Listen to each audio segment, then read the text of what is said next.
Greetings, fellow Toastmasters, welcome guests. Greetings. Hello.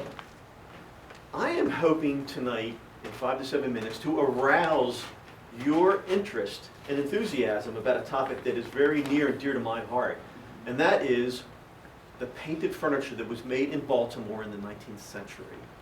Now, many of you may not know that Baltimore was, in the 19th century, at one point, it was the second largest city.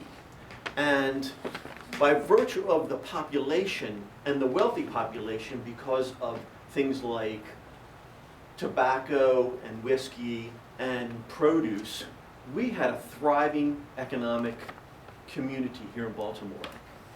And those wealthy people demanded to have high-end, beautiful furnishings in their homes, which were being built in the areas where we are right now here in Mount Vernon and all in the downtown area. The furniture makers in Baltimore were mostly immigrants who came from other countries. What I want to specifically talk about tonight were two brothers named John and Hugh Finley. And the Finley shop was over on Gay Street. It's gone now, but if you all know sort of the area not far from where the Baltimore's infamous block is, that's where there were many furniture makers in the 1800s. And the Finleys were given this incredible commission around 1807. James and Dolly Madison, they were the White House team in that early part of the 19th century.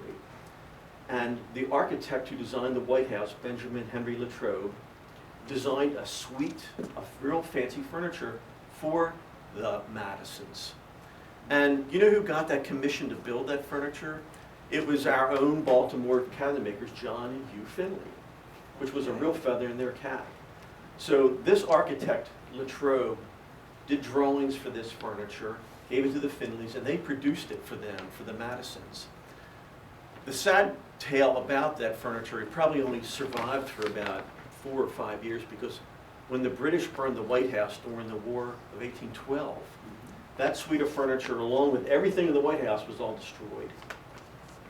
Luckily, Latrobe's papers and drawings all survived, and the Maryland Historical Society, which is also here downtown, has all these original drawings and pictures and images.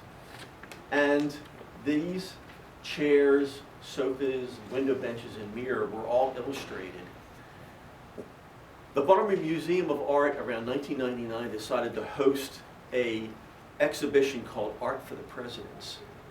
And it was someone's idea of, let's get somebody to recreate this furniture that had been built for the Madisons that was burned during the White House fire.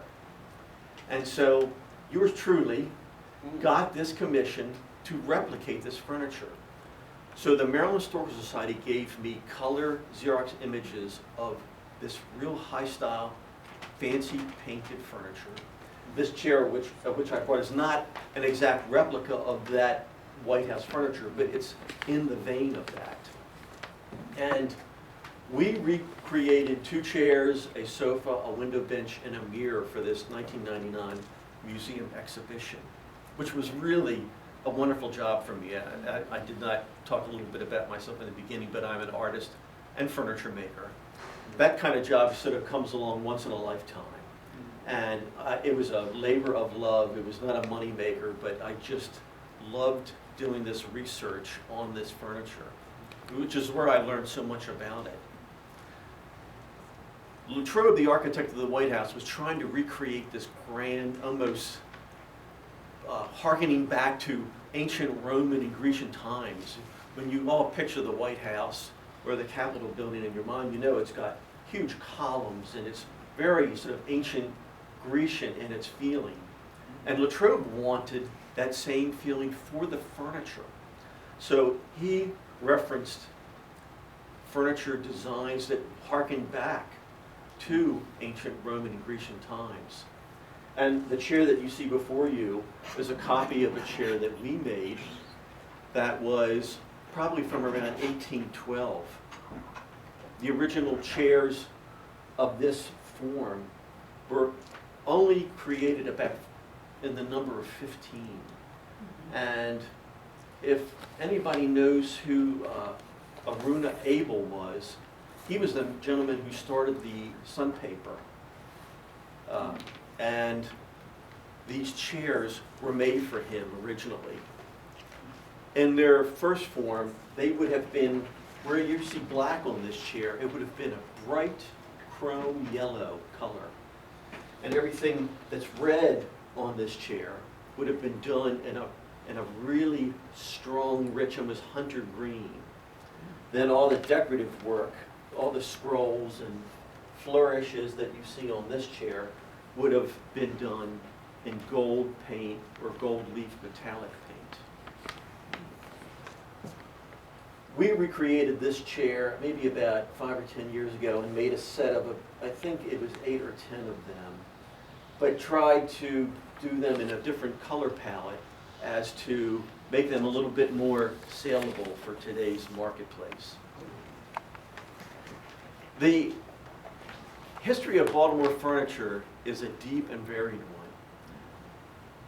If you went into any antique, or if you went antiquing in the Baltimore area, I bet the possibilities would be very good. You might be able to find a fancy painted chair. It might not be a model like this, but black and gold painted Baltimore chairs were made by the thousands, and there's still a lot of them that survive, and they do turn up. I feel honored to be from Baltimore and to be feeling that I am carrying on the tradition of painting furniture in Baltimore. Mr. Toastmaster. Okay.